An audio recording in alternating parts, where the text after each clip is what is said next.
I remember that day like it just happened yesterday. Everything seemed normal on the surface, but deep down, there was this heavy, pressing feeling, like a silent wave slowly rising that I couldn't stop. We'd been together long enough to know each other, long enough to share routines, little stories, and even our quirks. But there were gaps in the relationship I couldn't ignore, holes that no amount of effort could fill. And I knew, one day, I would have to make the decision I'd been putting off for far too long. I had to break up. It wasn't a snap decision. I spent countless nights alone, staring at the ceiling, asking myself, is this just a rough patch, or is it really time to let go? Every happy memory made my heart ache a little, but that wasn't reason enough to stay in a relationship that was slowly draining me. I realized that if I didn't act, I'd just keep drifting, feeling emptier and more powerless with every passing day. I also knew he wouldn't be too shocked. He had always kept a safe distance from his own emotions. I'd noticed the signs long before, the times he refused to open up, the indifferent words, the vacant looks. I didn't blame him, this was just who he was. But I couldn't keep lying to myself, pretending everything was fine. I couldn't accept indifference in a relationship that required care and attention. So the decision crept up on me gradually, but once it landed, it was undeniable. I started talking it over with friends, my sister, my family. I poured out my feelings, my doubts, my fears, even the hope that this was the right choice. And every conversation, some agreeing, some skeptical, helped me feel heard, supported, and most importantly, not alone in this decision. Meanwhile, he seemed calm. I didn't see worry, didn't see any effort to salvage the relationship. And I realized something crucial. He knew it was coming, and yet it didn't shake him. That reinforced my resolve. If he didn't truly care, letting go wasn't just my choice. Self-preservation. I couldn't keep giving my heart to someone who wasn't ready to hold it. The day I finally spoke to him, my heart raced not with fear, but with the awareness that courage doesn't always feel easy. We sat across from each other, the late afternoon sunlight spilling through the window, lighting up his face. I searched his eyes for a sign, any flicker of concern, but there was nothing, only calm. I said the words I'd been rehearsing for so long, steady but low, we need to stop. He didn't react, not with shock, but with a pre-prepared quiet. Part of me felt the sting of disappointment, but another part felt relief. I had voiced the truth I'd been holding on to for months. I no longer had to hide, no longer had to wonder if I was making a mistake. That moment, though tinged with sadness, carried an odd sense of liberation. After leaving, walking down streets lined with golden leaves, I felt both heavy and light at the same time. I called my sister and cried not out of regret, but because the weight I'd been carrying finally lifted. She listened, paused, then spoke with quiet strength. You'll be okay. You deserve happiness. It was then that I realized something vital. Breaking up isn't a failure. It's a journey to reclaim yourself. I didn't have to force a relationship to survive out of fear of loneliness or obligation. I learned to listen to myself, and more importantly, to find strength in the people who were truly there for me. Looking back, the contrast between us was clear. I had a support system, friends, family, people willing to listen and share. He, on the other hand, had no one he was truly close to. Part of me felt sympathy, but mostly, I understood that everyone must face their own emotions. He would have to confront his loneliness, and I would move forward, stronger and calmer. That evening, lying in bed and staring at the ceiling, I felt neither fear nor regret. Instead, I felt a strange relief, a mental readiness for the steps ahead. I knew the road wouldn't be easy, but at least I had chosen it, owned it, and was beginning to heal.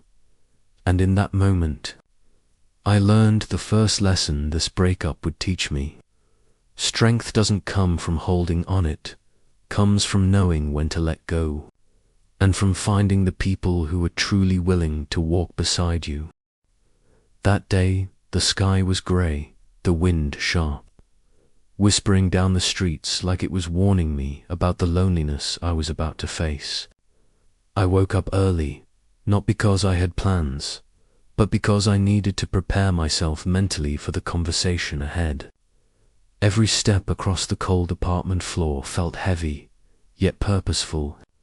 I kept telling myself, today I have to face the truth. Today I have to stop dragging myself through a relationship that isn't working.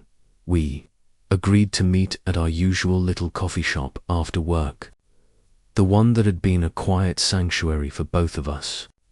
I arrived first, picking a table by the window where the late afternoon sun slanted through the glass, dust motes dancing in the light. I stared out at the busy street, trying to focus on the world outside, but my mind was consumed by what was coming. I thought of him, the face I loved and sometimes resented, the laughter we shared, the small fights we had, and I realized I loved him. But that love wasn't enough to keep us together anymore. When he walked in, my heart raced. He looked calm, unaffected, moving with that familiar casualness that had always both comforted and frustrated me. I forced a small smile, but it didn't hide the tension coiling inside me. He looked at me, his half-smile indifferent, and I thought, this is the person I know so well, the one I love, and yet the one whose emotional distance I've had to accept. We sat across from each other. The cafe suddenly felt almost too quiet, just the soft clatter of cups and the faint hiss of the espresso machine in the background. I took a deep breath, feeling every nerve on edge, but knowing this moment was crucial. I had to say what I'd rehearsed in my head for weeks, months even. We needed to end things. I started talking, my voice low but steady. I told him about the emptiness I'd felt, the repeated attempts that went unnoticed, the small hurts I had tucked away, all the frustrations I'd carried silently. I searched his eyes for a reaction, for a flicker of concern, but there was none. He stayed calm, unnervingly so. Part of me wanted to scream, to cry, to spill all of my pent-up emotions, but I held back. I knew that sometimes real strength isn't loud. It's the quiet courage to remain composed in the storm. Finally, he spoke, voice even and flat. I know, no remorse. No begging, just words, like everything had been expected. My chest ached briefly, but I didn't feel defeated. Relief washed over me because I had finally voiced the truth. I no longer had to hide or wonder if I was making a mistake. That moment, tinged with sadness, carried an unexpected sense of liberation. After the conversation, I walked alone. The wind tugged at my hair, the chill biting at my skin, and I felt both heavy and strangely light at the same time. I called my sister and let the tears flow, not out of regret, but because the weight I'd carried for so long was finally lifting. She listened quietly, then said, "You'll be okay. You deserve happiness. This doesn't make you weak, it shows that you know what you need." Her words were like a light cutting through the darkness inside me. I realized that breaking up wasn't a failure. It was an opportunity to grow. I didn't have to cling to a relationship out of fear, out of obligation, or out of habit. I had to listen to myself, to honor my needs first. The contrast between us became clear that day. I had a support system, friends, family, people who would listen and share the load. He, on the other hand, had no one truly close to confide in, no one to comfort him when the weight became too much. Watching him leave the cafe, I felt both sympathy and gratitude. Sympathy for his loneliness. Gratitude that I no longer depended on a relationship lacking support. I stopped at a small park where we used to walk together. Golden leaves carpeted the ground, and the wind whispered through the branches. I sat on a bench and let myself cry once more. But this time, the tears were of release, of awareness, not despair. I realized that even in heartbreak, pain can be transformative, a catalyst for growth, and a reminder of what truly matters. Looking up at the grey sky, I felt a flicker of light inside me. I knew the road ahead wouldn't be easy. There would be moments of longing, moments of doubt, but I was ready. I had learned that strength doesn't come from holding someone close. It comes from letting go at the right time and finding people willing to truly walk beside you. That day closed with a strange mix of loss and liberation. I had learned the first lesson this relationship offered. Love alone isn't always enough to keep people together. Sometimes, loving yourself and knowing when to let go is what matters most. And as I stepped back into my empty apartment that evening, I felt a quiet peace. I was ready for the next steps, and no matter what challenges lay ahead, I knew I could face them strong, calm, and confident. After that first day of the breakup, I returned to my apartment with a strange mix of relief and emptiness. Every step across the familiar, quiet space reminded me of the time we'd spent together, but also reminded me that from now on, I'd be walking alone. I sat down on the couch, phone in hand, hesitating over who to reach out to first. And then, naturally, I called my sister. She listened silently as I poured everything out: my confusion, my heartbreak, my doubts. Then, softly, she said, "Are you okay? Do you know you deserve to be happy?" I cried. But it wasn't the kind of cry that comes from despair. It was a release, a relief. For so long, I'd been holding myself together, hiding my feelings, pretending everything was fine. And now, just one phone call, I felt a strange, freeing lightness, as if the weight I'd carried for months was finally lifting. Next, I reached out to a few close friends from college and work. I told them everything, the emptiness I felt, his indifference, the decision I had to make. Each of them listened, asked questions, reassured me, and sometimes laughed with me over the little absurd or funny moments from our relationship. Those laughs weren't just comforting, they reminded me that I wasn't alone. I started to understand something I hadn't before. Emotional support from the people who truly care about you is far more powerful than any romantic relationship. I used to doubt that saying, women have deeper friendships than men, but now I felt it. I could share my pain, cry, be vulnerable, and not feel judged. And him. He always said, "I don't need anyone," yet he had no one close enough to lean on, to comfort him when things got heavy. In the first week after the breakup, he started texting me. Long messages, full of emotion, seemingly pouring his loneliness onto me. At first, I felt a little flustered, even angry. Why wasn't he talking to a friend? Why was he turning to Mitha, person who had just left him to process all of this? But I quickly realized this was my chance to set boundaries.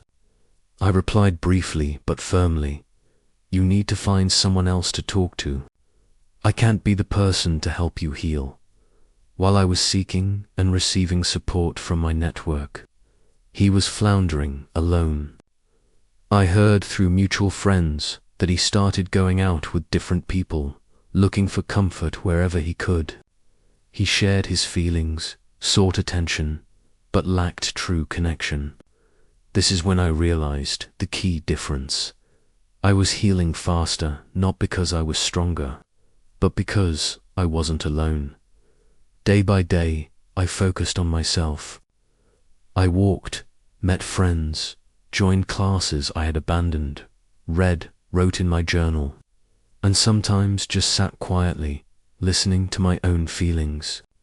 Each small act reminded me of one important truth. A romantic relationship can never replace a real support system. Friends and family, the people who will truly listen and understand, are what keep you strong. One evening, I met a close friend at a cafe. We talked for hours about work, hobbies, and my recent breakup. I shared the long, emotional texts he'd sent me and how uncomfortable they made me feel. My friend listened, sometimes chuckling, sometimes nodding, then said, "You're doing the right thing. No one should use you as an emotional dumping ground right after you've walked away." Her words hit me like a pinpoint, reminding me that boundaries are vital and protecting my feelings is my right. As days went by, I felt the difference more clearly between us. I was being healed by connection, by being heard and understood. He, despite going out and laughing with others, remained isolated. No one truly understood him. No one truly listened on. Eventually, he would have to face the loneliness he had created for himself. And in the process, I learned an essential lesson. Loneliness isn't shameful, but lack of real connection is dangerous. Emotional maturity requires relationships where you can be heard, be understood, and be loved unconditionally. The most important part of my recovery was this: allowing myself to speak, to share, and to accept help made me stronger, not weaker. I faced my pain instead of running from it. I let go of the past instead of letting it weigh me down. Finally, I realized that while he was still struggling alone, I had found light in the darkness. I found peace. I found myself. And I knew that even though the road ahead would have its challenges, I could walk it with a strong heart and a calm mind. After spending time focusing on myself and leaning on my friends, sister, and family for support, I began to realize that recovery wasn't just about forgetting him or ending the relationship. It was a journey of understanding myself better, recognizing my emotional needs, and identifying my own boundaries. Each day, it became clearer that true strength didn't just lie in letting go, it lay in facing your pain, accepting it, and learning from it. One afternoon, I sat in my favorite coffee shop, sipping a warm drink and watching the busy street outside, and I asked myself, why am I recovering so much faster than he is? The answer was obvious. I had a support network. I was allowed to express myself and be heard. He, on the other hand, did not. He used to boast, "I don't need anyone," but the reality was that he was lonely, with no one close enough to truly share his feelings with. I felt both compassion and gratitude. Compassion for his isolation. Gratitude that I no longer depended on a relationship that lacked meaningful connection. I started journaling more, putting on paper emotions I had previously hidden. I wrote about joyful moments, moments of hurt, and the times I set boundaries. Each page became part of my healing journey, reminding me that I was moving forward and taking care of myself. Meanwhile, he kept sending long, emotional texts, sometimes accusatory, sometimes pleading. At first, I felt flustered and occasionally angry. Why wasn't he talking to friends?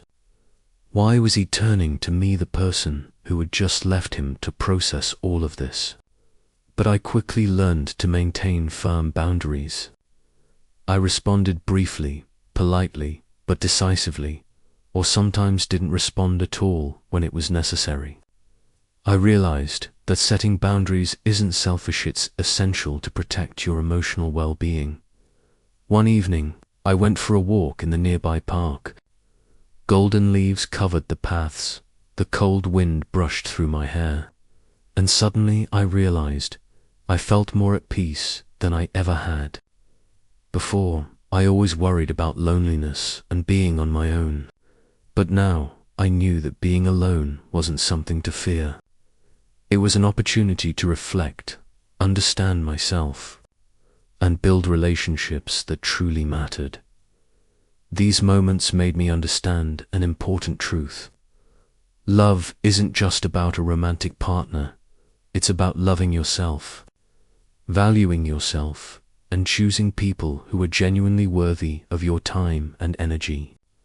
I learned to listen to my heart, to recognize what I truly needed, and to patiently wait for meaningful connections rather than seeking temporary comfort from loneliness day by day. I spent time with friends, exploring new experiences, and investing in myself. We watched movies, went out for dinners, and shared endless conversations about life, dreams, and even past frustrations.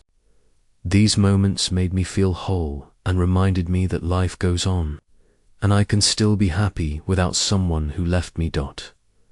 Another day, I met a close college friend. We spent hours in a cafe, laughing, talking about work, hobbies, and old troubles. When I mentioned his long, emotional texts, she looked me straight in the eye and said, "You're doing the right thing." No one should unload their feelings onto you right after you leave a relationship. Her words hit me like medicine for the soul. A reminder that protecting yourself is not selfish, you're right. As time went on, I noticed real emotional growth in myself. I no longer got swept up in negative emotions or temporary loneliness. I learned to accept sadness and longing, and even transform it into energy for self-growth. I learned to love myself, prioritize my own worth, and understand that happiness doesn't depend on someone else. One particularly vivid moment was sitting in the park, watching children play and couples walk by. I felt a sense of lightness, no longer burdened by the past. I realized that true love isn't just about another person.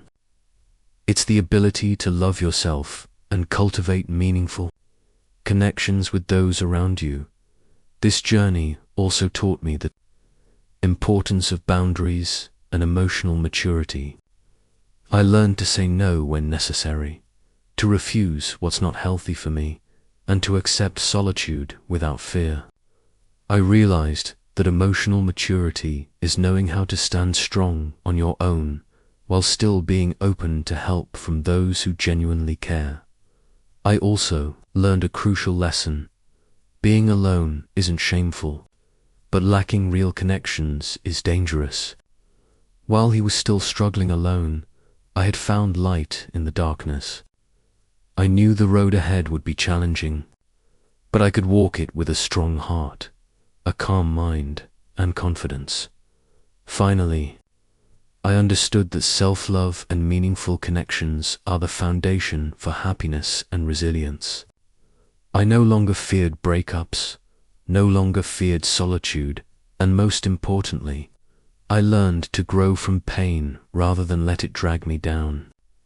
Every small step I took along this journey, no matter how slow, was valuable.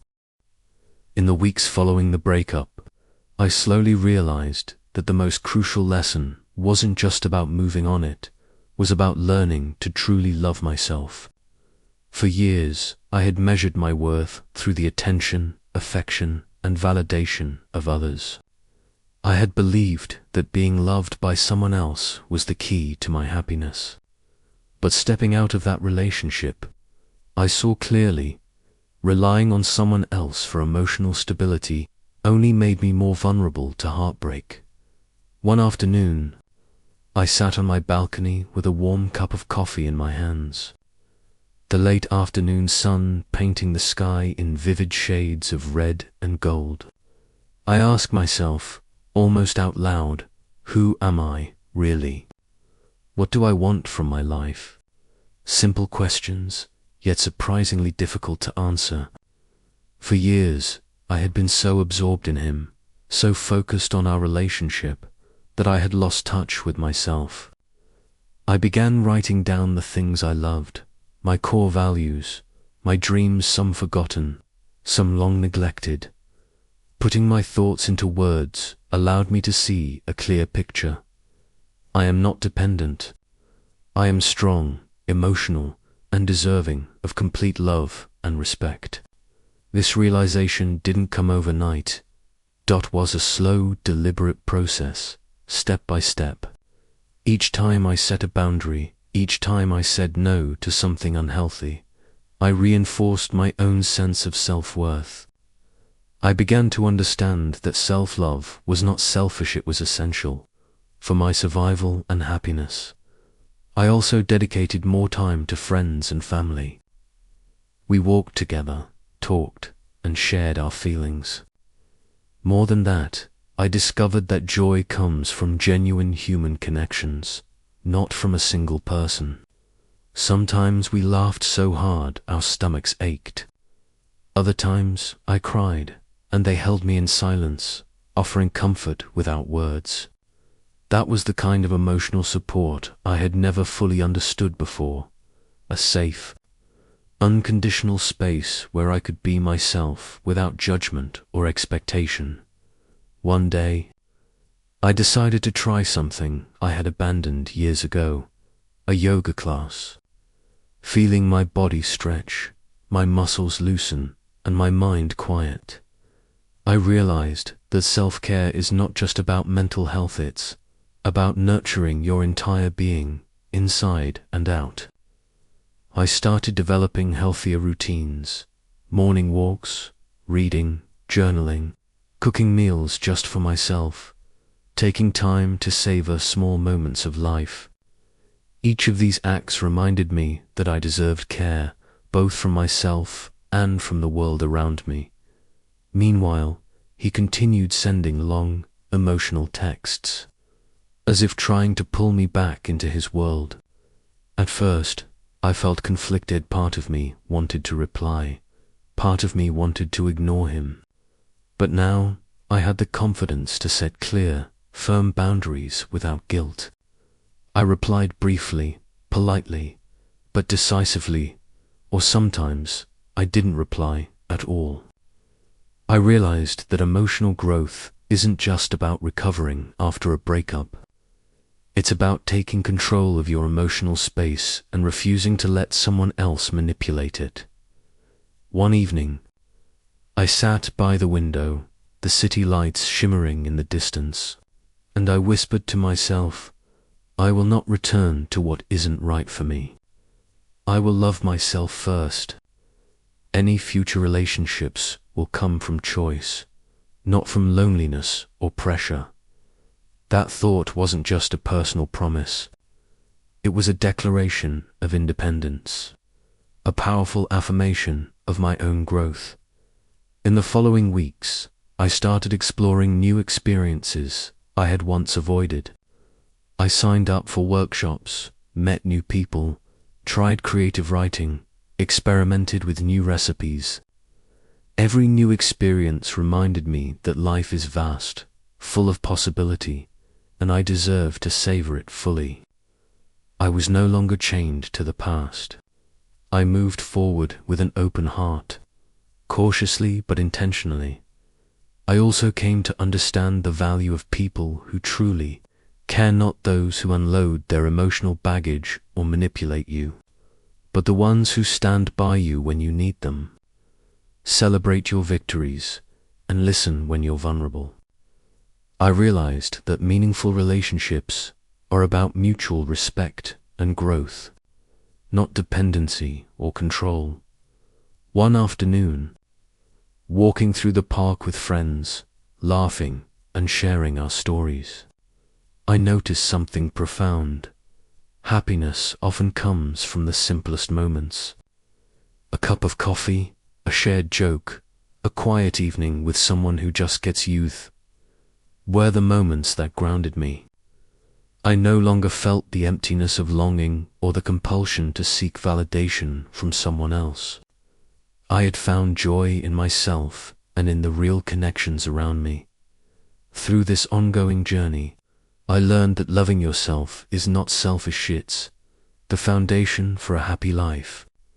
I learned to assert boundaries, say no to things that were harmful, and embrace solitude without fear. I discovered that growth often comes from pain, but the key is not to avoid it, to face it, to learn from it, and to let it shape you into a stronger version of yourself. Reflecting on my past relationship, I realized how much I had neglected myself, how often I had adjusted my happiness around his moods and needs. Recognizing that was both painful and liberating. It allowed me to forgive myself for my past mistakes and make a conscious choice. I would never lose myself again for someone else. As weeks turned into months, I noticed a deepening sense of peace. I could sit quietly, read, sip my tea, and feel genuinely content. I understood now that being alone does not equal being lonely. Solitude became a source of strength, reflection, and even joy, and yet I remained open to new friendships, new experiences, and eventually, love, but love that would be chosen consciously, not sought out of desperation. I knew I had built a strong foundation within myself. Any future relationship would complement my life, not define it. Finally, I understood a profound truth. Self-love, emotional maturity, and meaningful relationships are the pillars of a happy, resilient, and free life. I had learned to walk forward, step by step, with a strong heart, a calm mind, and unwavering trust in myself. I had discovered that growth, not dependency, is the key to lasting happiness. Even on days when the memories of him surfaced or the urge to check my phone appeared, I no longer panicked or questioned my worth. I recognized those moments as normal, but they didn't control me. I could observe the feelings, acknowledge them, and let them pass without letting them disrupt my life. That, I realized, was true emotional freedom. I also began noticing small victories in my daily life, making decisions without hesitation, speaking my mind without fear, celebrating small achievements, and genuinely enjoying my own company. Each victory reminded me that I had regained a sense of agency in my life, and no one could take that away from me. The process was long, sometimes exhausting, but it was also profoundly rewarding. I was building resilience, self-respect, and an inner peace that I had never experienced before. I had learned to live fully in the present, appreciate the little joys, and understand that happiness is something I create, not something I wait for from someone else. By the time several months had passed, I felt stronger, freer, and more self-aware than ever. I could look back at the relationship without bitterness or regret, only lessons and growth. I understood that every heartbreak, every moment of self-doubt, and every tear had led me to a deeper understanding of myself. I had discovered that the most important relationship I will ever have is with myself, and nurturing it lays the groundwork for all the love and happiness life can offer. As time passed, I began to realize that emotional growth wasn't just about learning to love myself. It was also about facing the unresolved feelings I had carried all along, especially the ones tied to him. I thought I had moved on, that everything was fine. But one afternoon, when I received a long, emotional message from him, I felt a sharp pang in my chest. The message wasn't just filled with regret or pleading. It carried loneliness, despair, and questions he should have shared with friends rather than me. In the past, I would have panicked, felt responsible, and rushed to comfort him. But now, I paused, took a deep breath, and realized I had grown enough to observe my emotions without letting them control me. That evening, I sat by the window, soft light reflecting across my face, thinking about all the steps I had taken since the breakup. I remembered the first days, the emptiness, the fear that I couldn't survive without him. Now, I felt a clear distance. I had regained my trust in myself and discovered strength in my independence. Yet, in that very moment, I understood something crucial. Growth doesn't mean absence of emotion or pain, it means knowing how to handle and accept them. I could feel his loneliness, yet I didn't have to let it pull me back. I could acknowledge the memories that stung without letting them hurt me unnecessarily. The next day, I met one of my closest friends who had been with me through the toughest weeks. Sitting in a cozy coffee shop, sipping hot tea, I shared the message I received. My friend listened quietly, then said, "The important thing isn't what he's feeling, how you're feeling. You don't have to fix his emotions." Her words hit me like a revelation. I realized that part of emotional maturity is understanding your own rights, the right not to be responsible for someone else's feelings. I am not a safe harbor for someone else's loneliness or pain. I have a choice, and my choice is to protect myself. In the following weeks, I devoted more time to myself.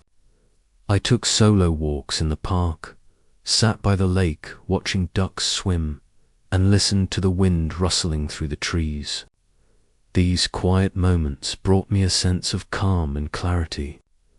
I realized a truth I hadn't fully grasped before. Happiness isn't dependent on someone else. It depends on how we perceive and value our own lives. Then, one day, I caught myself genuinely smiling when thinking about the future. Not a forced smile, but a smile that came from inner peace and confidence in my own abilities. I began dreaming against short trips with friends, learning a new skill, writing a long story just for myself. These small aspirations became sources of excitement, reminding me that life is still beautiful, even without him.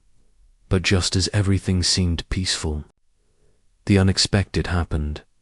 I saw him in person at a mutual event I attended with friends.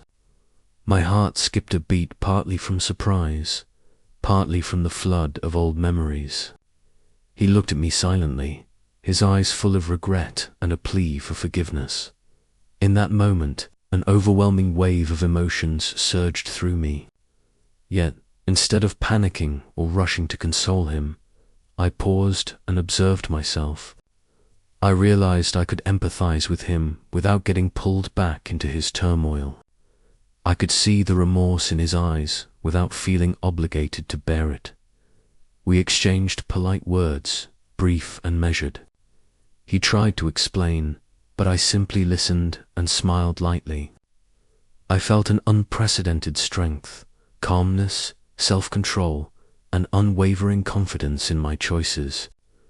I understood that this was the emotional climax of my journey, no longer controlled by the past, no longer afraid of solitude, and no longer letting someone else's emotions dictate my life. After that encounter, I went home, sat by the window, and wrote down every feeling. I wrote about serenity, self-empowerment, and faith in myself. I realized that growth doesn't come from avoiding pain. It comes from facing it, overcoming it, and using it to become stronger. In the days that followed, I lived with a new rhythm. Each morning became an opportunity to embrace life. Each evening a time to reflect, write, and prepare for the next day. I felt a deep, lasting joy, a contentment I had never experienced before. I learned that true happiness isn't the absence of peanuts, the ability to remain grounded and centered while pain exists. One afternoon, watching children play in the park, I smiled at myself. I felt that every step I had taken was worth it. Every tear, every boundary, every moment I faced my emotions had led me to freedom and growth. I knew I was ready for the challenges ahead, for future relationships, but most importantly, I was ready to love myself fully and confidently, even on days when memories of him resurfaced, or the urge to check my phone appeared. I no longer panicked or questioned my worth. I recognized these moments as normal, but allowed them to pass without disruption. That, I realized, was true emotional freedom. I also started noticing small victories in daily life, making decisions without hesitation, speaking my mind without fear, celebrating small achievements, and truly enjoying my own company. Each victory reminded me that I had regained agency over my life, and no one could take that away from me. The process was long and at times exhausting, yet profoundly rewarding. I built resilience, self-respect, and an inner peace I had never known. I learned to live fully in the present, appreciate small joys, and understand that happiness is something I create, not something I wait for from someone else. Months later, I felt stronger, freer, and more self-aware than ever. I could look back on the relationship without bitterness, seeing only lessons and growth. Every heartbreak, every moment of doubt, every tear had led me to a deeper understanding of myself. I discovered that the most important relationship I will ever have is with myself, and nurturing it creates the foundation for all love and happiness in life. After the emotional climax of finally seeing him and realizing my independence, I began to notice a subtle shift in myself. I wasn't just surviving anymore. I was ready to thrive. And thriving meant reconnecting with friends, with the world around me, and eventually, with the possibility of love. I started spending more time with friends I had once taken for granted. There was something magical about laughter shared over brunch, long drives with the windows down, or quiet afternoons in a bookstore. These moments, once mundane, now felt vibrant and alive. I realized that friendship isn't just about companionship, it's about feeling seen, supported, and inspired. One weekend, a few friends and I decided to take a spontaneous road trip to a small coastal town. Driving along the highway, the salty breeze through the open windows, music blasting from the speakers, I felt a sense of freedom I hadn't felt in years. Each mile seemed to wash away remnants of my past, the guilt, the fear, the heartbreak. In their laughter and easy conversation, I found a sense of belonging I had been missing. It was on that trip that I met someone new, a man named Daniel. He wasn't anything like my ex. He had a quiet confidence, a kind smile, and an ease about him that immediately put me at ease. But what surprised me most wasn't his charm. It was how naturally we connected. He wasn't seeking validation, nor did he expect me to fix his emotional baggage. We simply shared experiences, exchanged ideas, and laughed at the small absurdities of life. At first, I was cautious. I had learned my lesson about rushing into emotional entanglements. I reminded myself, this is about connection, not filling a void. So I took things slowly. Coffee dates became walks in the park. Walks became long talks about dreams, fears, and favorite books. I discovered that being vulnerable again didn't have to be painful. It could be a gentle exploration. a dance of mutual trust. Meanwhile, I continued nurturing myself in ways I had never done before. Yoga became a daily ritual, journaling allowed me to reflect, and evening walks became a time for meditative thinking. I also began volunteering at a local community center, helping teens with creative writing. There was something profoundly fulfilling about contributing to others' growth without expecting anything in return. I realized that giving support can be just as healing as receiving it. Through these experiences, I noticed patterns in my friendships and connections that I had overlooked before. The people I gravitated toward were kind, grounded, and emotionally available. The ones I had drifted from were often demanding or manipulative. It struck me that we attract the energy we resonate with, and self-love helps us choose wisely. One evening, Daniel and I were sitting on a hill overlooking the city lights. The conversation drifted naturally, from trivial observations about the stars to deeper questions about purpose and life goals. I felt a flutter in my chest, a mix of excitement and fear, but it wasn't the desperate longing I had once felt for my ex. This was different. This was an openness, a willingness to explore connection without losing myself. I also began to reflect on how far I had come. The girl who once feared solitude, who clung to validation from others, was now confident, self-aware, and emotionally resilient. I had learned to love myself unconditionally, to assert boundaries, and to embrace the beauty of life without needing anyone else to complete me.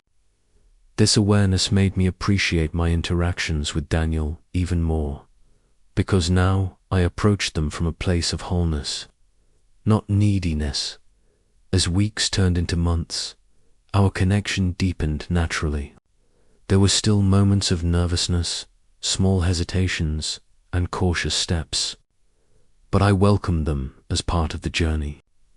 I had learned that healthy relationships are built on trust, patience, and mutual respect, not rush or desperation.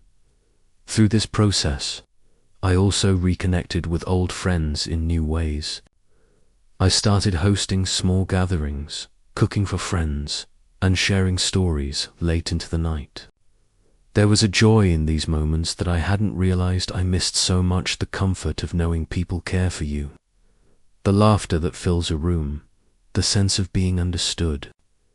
I began to see that love exists in many forms: romantic, platonic, and self-love, and all are equally essential.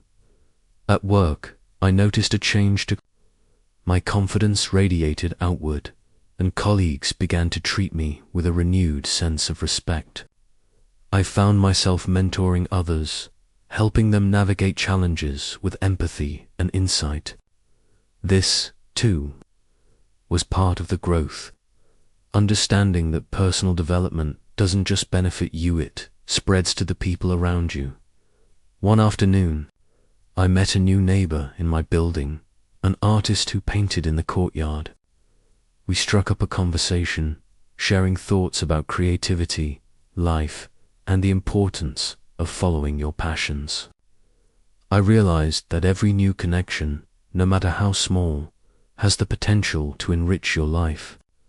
Each person I met became a reminder of the possibilities that life holds when you approach it with an open heart.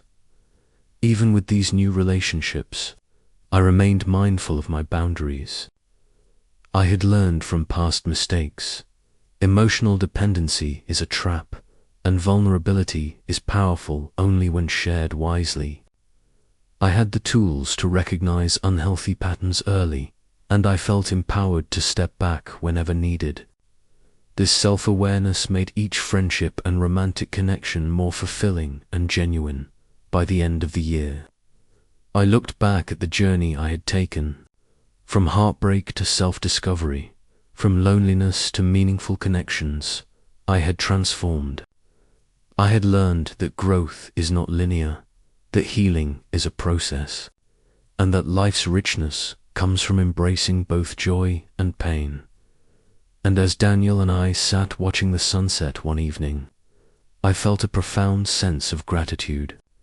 Gratitude for the lessons of the past, for the friends who stood by me, for the strength I discovered within myself, and for the openness to experience love again, this time with clarity, confidence, and peace. I realized that true fulfillment comes not from clinging to someone else, but from living fully, embracing every moment, and opening your heart when the time is right. And for the first time in years, I felt completely ready to do just that. As the months passed and my life began to feel more balanced, I sensed that growth wasn't just about finding joy, was also about learning to navigate challenges without losing myself. Life has a way of testing the lessons we think we've learned, and I was about to face a series of emotional trials that would put my resilience to the test. It started subtly. Daniel and I had grown closer, enjoying long walks, shared meals, and quiet evenings discussing dreams and ambitions. But one afternoon, he casually mentioned a past relationship, one that had ended in heartbreak for him. The details were vague, but the hint of unresolved feelings caught me off guard. My first instinct was a flicker of jealousy, a twinge of insecurity. The same fears I had once felt with my ex. I took a deep breath, pausing before reacting. I realized that emotional triggers are natural, and the key is not to suppress them, but to process them consciously. Instead of lashing out or withdrawing, I asked him calmly to clarify, sharing how it made me feel. That simple act of communication, rooted in honesty and vulnerability, strengthened our bond rather than weakening it. I realized that challenges in relationships are not threats, they are opportunities to practice emotional intelligence. Meanwhile, I faced professional pressures. A major project at work demanded long hours and intense focus. Old habits of self-doubt crept in, whispering that I might not be enough, that I might fail. But I paused and reminded myself of the resilience I had cultivated over the past year. I organized my schedule, sought advice from mentors, and approached the challenge with determination. Each small victory, submitting a report on time, receiving positive feedback, completing a difficult task, reinforced the belief that I am capable and resourceful. Yet, the emotional turbulence wasn't just externally, was internal. Memories of my ex occasionally resurfaced, sometimes triggered by a song, a scent, or a fleeting thought. In the past, these moments would have consumed me, sending me into spirals of anxiety or longing. But now, I learned to observe them without attachment. I acknowledged the feelings, allowed myself to feel sadness for a brief moment, and then gently returned to the present.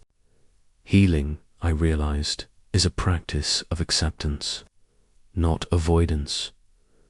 Daniel noticed my occasional introspection and offered quiet support, never pressuring, never assuming. He simply asked if I wanted to talk, respecting my space while being present. This contrast with past relationships highlighted something crucial.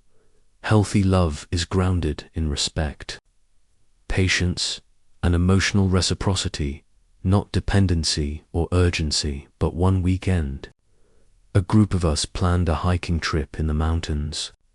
The climb was physically demanding, and during moments of exhaustion, my mind wandered to fears and doubts. What if I failed? What if I couldn't keep up? But I drew strength from my own inner voice. I have endured worse. I am strong. I can rise to this challenge. Reaching the summit, I felt an unparalleled sense of accomplishment. The expansive view, the cool breeze, and the laughter of friends reminded me that life's most rewarding moments often follow the most difficult climbs. During this period, Old friends re-entered my life as well. Some had drifted away during my past struggles, but now returned, curious about the person I had become. I welcomed them cautiously, aware that not every reconnection serves our growth. But the meaningful ones, the friends who truly celebrated me, who listened without judgment, who offered honest support, brought renewed joy and validation. I realized that friendship, like self-love, requires discernment and boundaries. Then came an unexpected twist. My ex reached out again, not with long paragraphs of guilt or emotional dumping, but with an invitation to meet and talk for closure. Part of me hesitated, dulled wounds flared, and a subtle curiosity stirred. But I reminded myself of how far I had come. I approached the situation with clarity, calmness, and the knowledge that closure is not about their story, it's about my peace. Meeting him brought a flood of memories, some bitter, some sweet. We spoke honestly, without accusation or defensiveness. I acknowledged the pain, the mistakes, and the lessons learned. And when the conversation ended, I realized something profound. Closure doesn't require reconciliation. It requires understanding, acceptance, and the courage to let go fully. For the first time, I left that encounter feeling neither sadness nor regret, only a deep sense of liberation.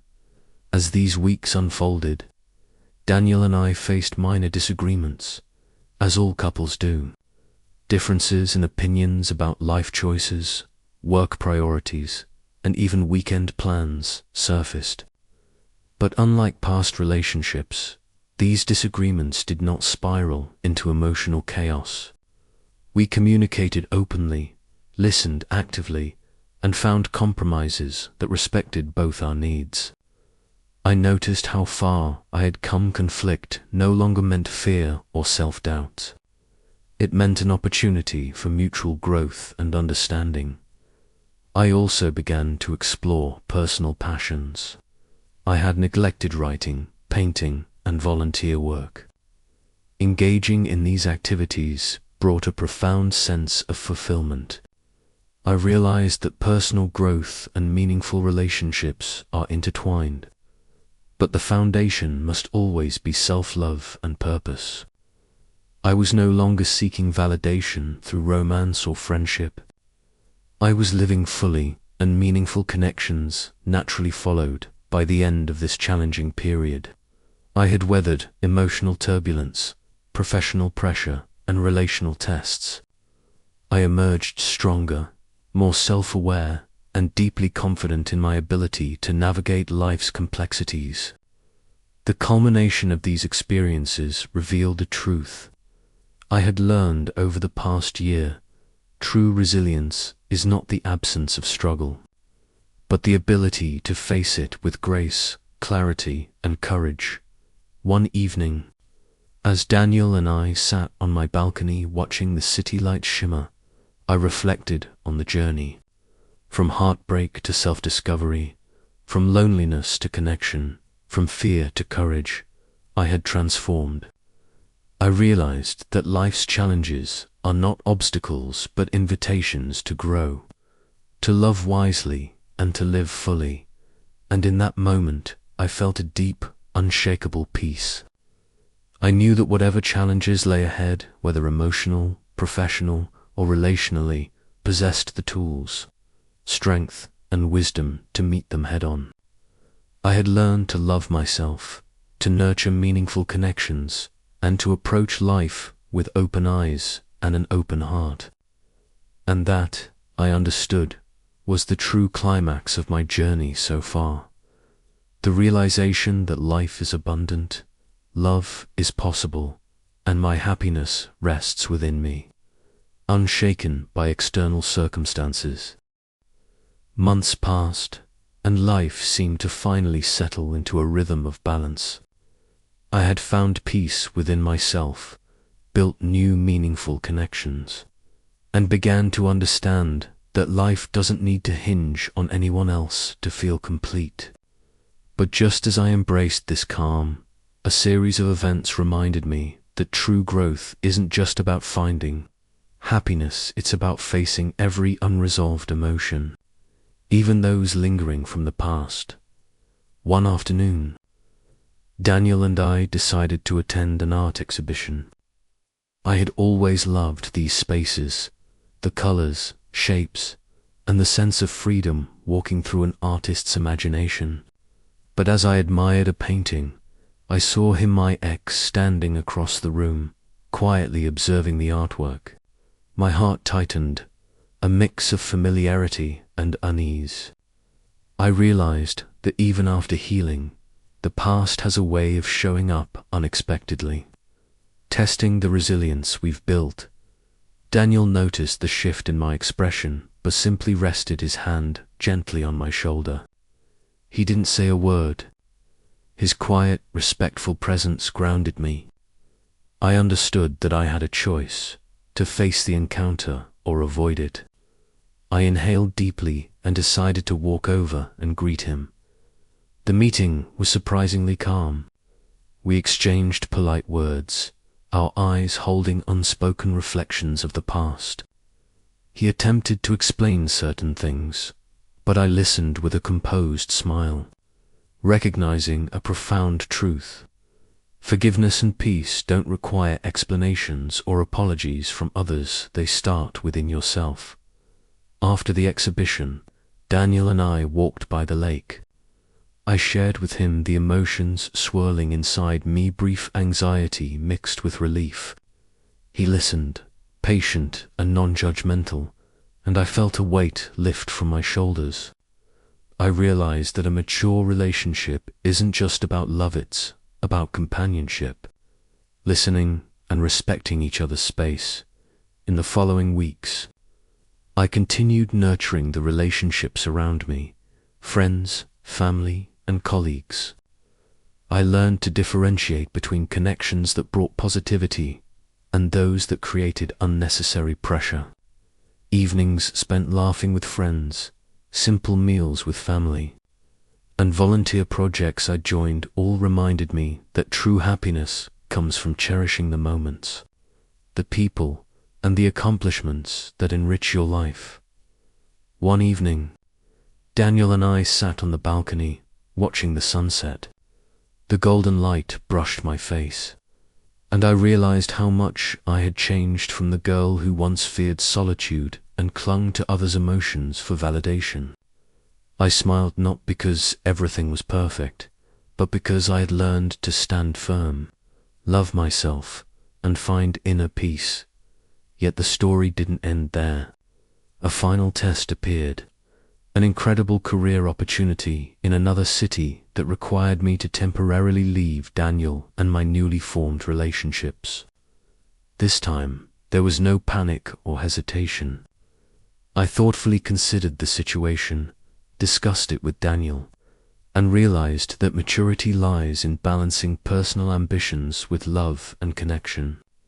We decided to support each other, trusting that the bond we had built was strong enough to withstand distance. In the days leading up to my move, I reflected on the past, the pain, broken relationships, and moments of fear, and felt a profound sense of relief.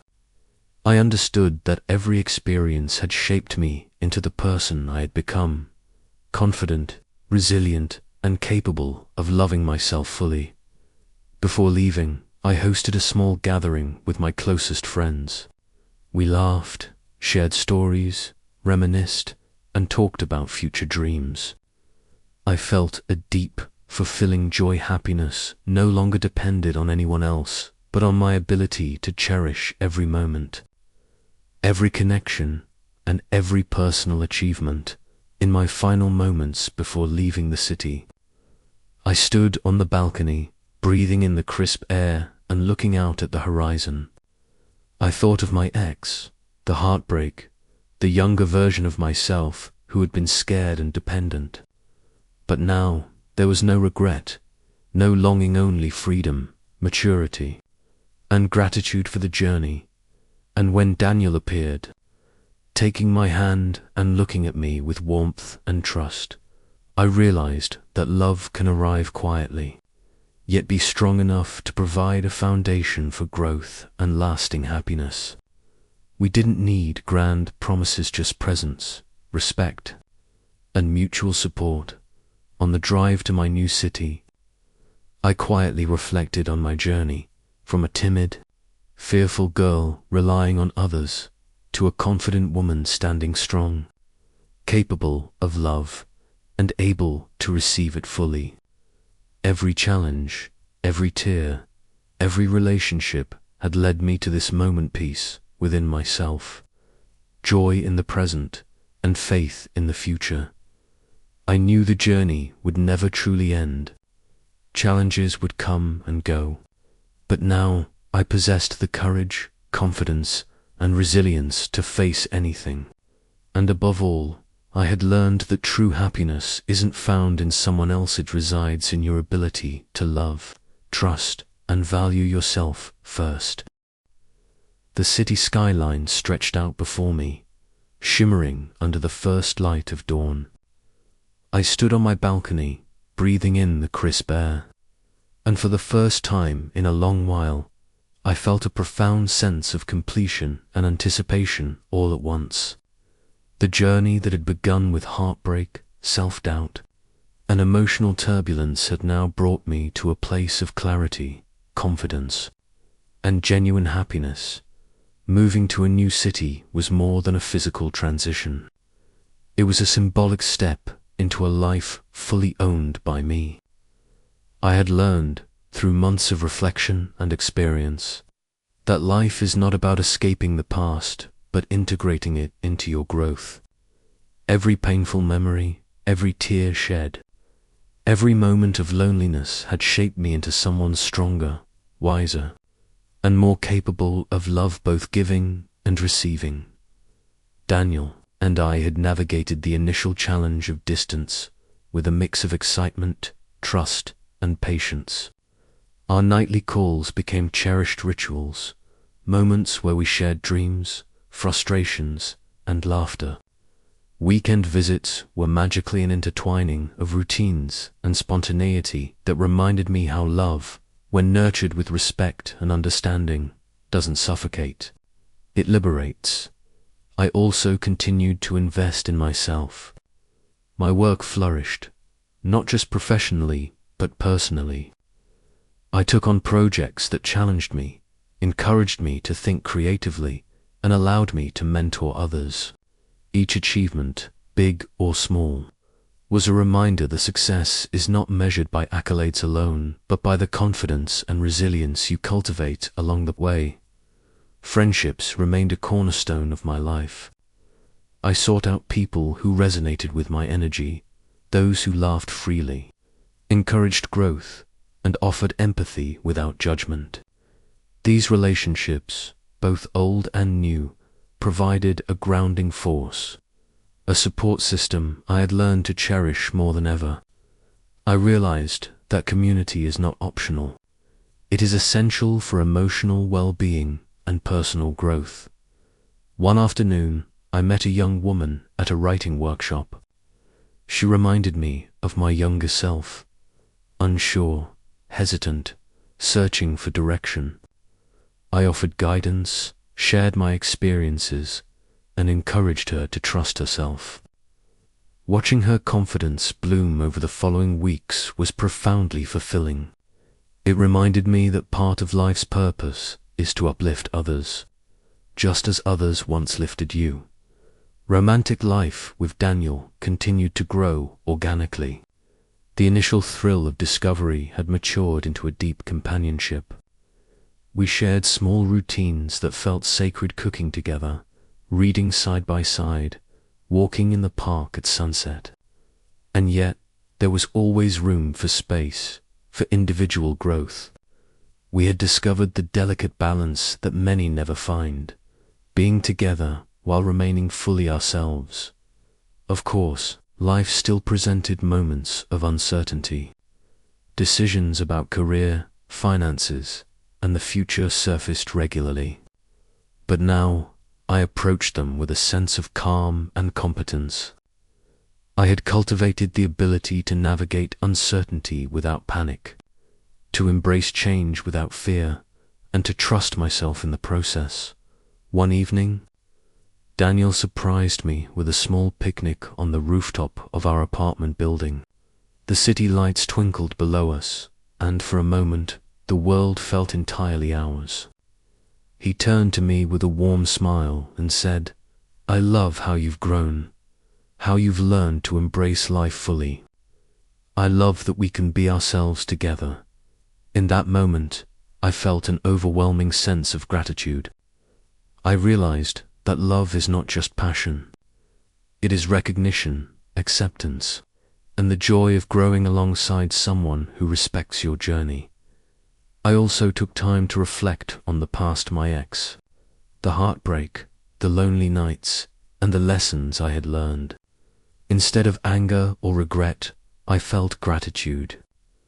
Those experiences had taught me resilience, self-awareness, and the profound importance of boundaries, communication, and self-love.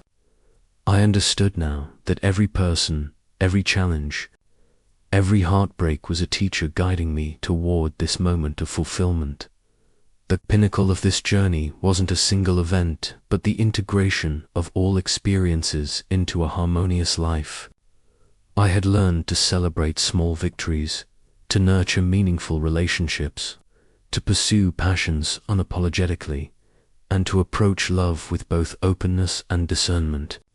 Every choice, every challenge, every emotional struggle had culminated in a life that felt vibrant, authentic, and wholly mine. As weeks turned into months, I noticed a subtle but profound change in myself, a quiet confidence that didn't demand attention but commanded respect, a sense of peace that didn't depend on external validation, and an ability to experience love and joy without fear of loss. I had become the woman I had always hoped to be: resilient, loving, and fully alive. Daniel and I often talked about the future, but these conversations were no longer fraught with anxiety. We discussed possibilities with curiosity rather than expectation, dreams with excitement rather than pressure. We had discovered the secret to lasting partnership: mutual growth, trust, and unwavering support for each other's individual journeys, even in moments of challenge, career setbacks, minor disagreements, or unexpected life changes. I felt equipped to handle them. My past had prepared me, my present sustained me, and my self-awareness guided me. I realized that true strength is not the absence of struggle, but the ability to navigate it gracefully, with patience, courage, and love. As I stood on my balcony one quiet night, looking at the stars, I reflected on the journey, from heartbreak to healing, from loneliness to connection, from fear to confidence. Each step, no matter how difficult, had been necessary to arrive at this place of clarity and joy. I smiled, knowing that life was not perfect, but it was mine, and that was enough. In that moment, I made a silent vow to continue embracing life fully, to cherish the relationships that nurtured me, to pursue passions that inspired me, and to remain open to love in all its forms. I understood that happiness is not a destination but a practice, a continuous journey of self-love, connection, and mindful living. And when Daniel held my hand, his warmth anchoring me to the present, I knew with certainty that love, resilience, and joy are not just possible, they are the natural outcome of courage, reflection, and embracing life authentically. The girl who once feared heartbreak and solitude had transformed into a woman capable of profound love, unwavering confidence, and genuine contentment. As I turned to him and smiled, I realized the journey had come full circle. Not because everything was perfect, but because I had learned to own my life, love deeply, and embrace every moment with gratitude, curiosity, and courage. That, I knew, was the true triumph. A life lived fully, a heart open to love, and a soul unburdened by the past. And in that cityscape bathed in twilight, with the hum of life all around, I felt a sense of completeness unlike anything I had known before. Life was not just endured, was celebrated. Love was not just received, was shared. And I, finally, was home in my heart, in my relationships, and in the beautiful, messy, wondrous journey of life itself.